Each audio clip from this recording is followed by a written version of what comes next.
loo baahnaa waxa weeyaan goobtan waxay ahayd goob ka maqan magaalada bitaankan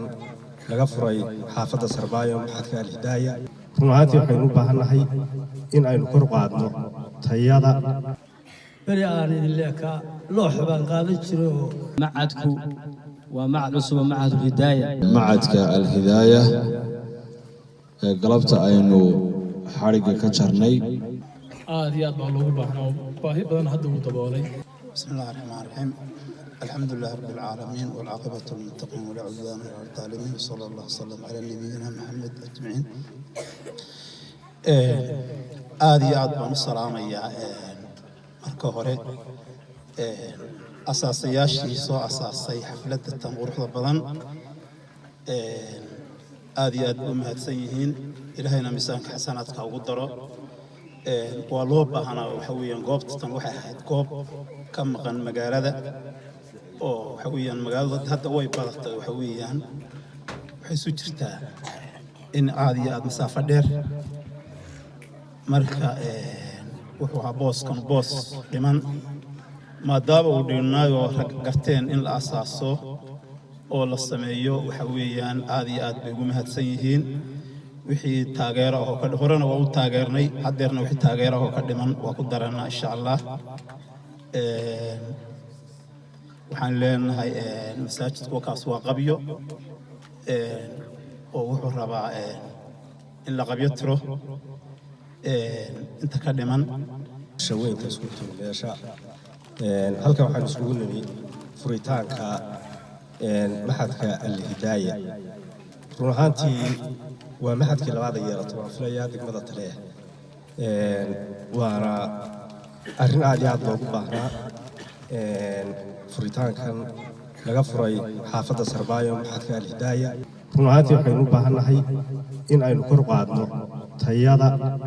iyo wax lagu baranayo ee qowlka Ilaahay maamulaha iyo macallimiintana wax kula dardaarmaya waxbarasho waa tayo in ay tayeeyaan maxadka haddii uu tayo yeesho maxadku run ahaantii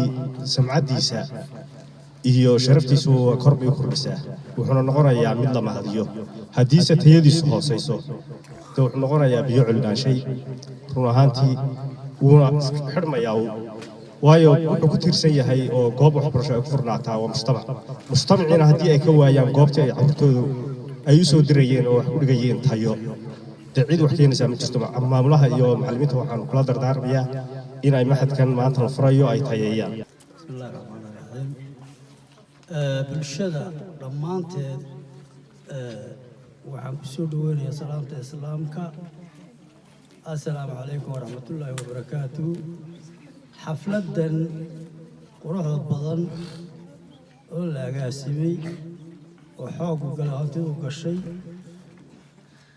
dadkii ka soo shaqeeyay si fiican ilaahay miisaanka xasanaadka ilaahay ha ugu daro dhalinyaroy waan idinla dardaarmayaa beri aan idin leeka loox baan qaadan jiro waxaan dugsiyadaasaan meel dhaxan weyn iyo miyi baan wareegi jiray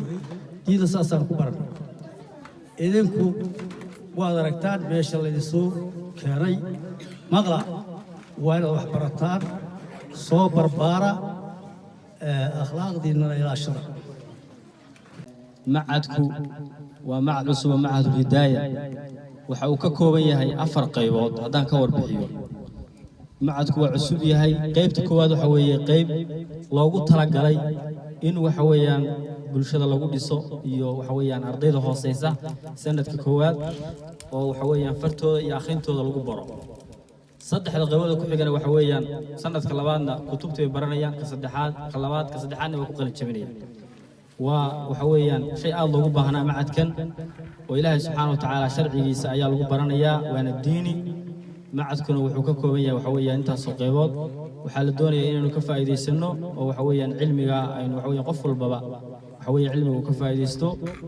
oo cilmiga iyo aqoontu waa shay aad u qaali weyn Ilaahay subxaanahu wa ta'aala النبي عليه الصلاة والسلام صوبناها مركيو وحويان ويديستو وحوكي وقل ربي سدني علما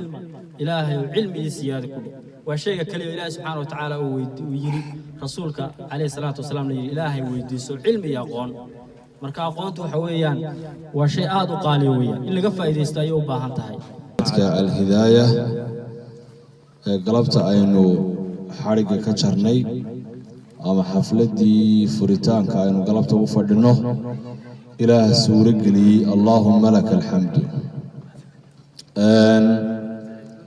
ajandaha galabta halkan aynu u fadhino waxa weeye inaynu furno oo ku dhawaaqno oo shaacino xafladda furitaanka macadka al-hidaaya ee magaalada Taleex macadkaas oo noqon doona macad cusub isla markaana lagu baran doono shariicada islaamka iyo maadooyinka asaasiga ah ee diinta islaamka macadkaas oo magaalada xaggeeda sare laga furay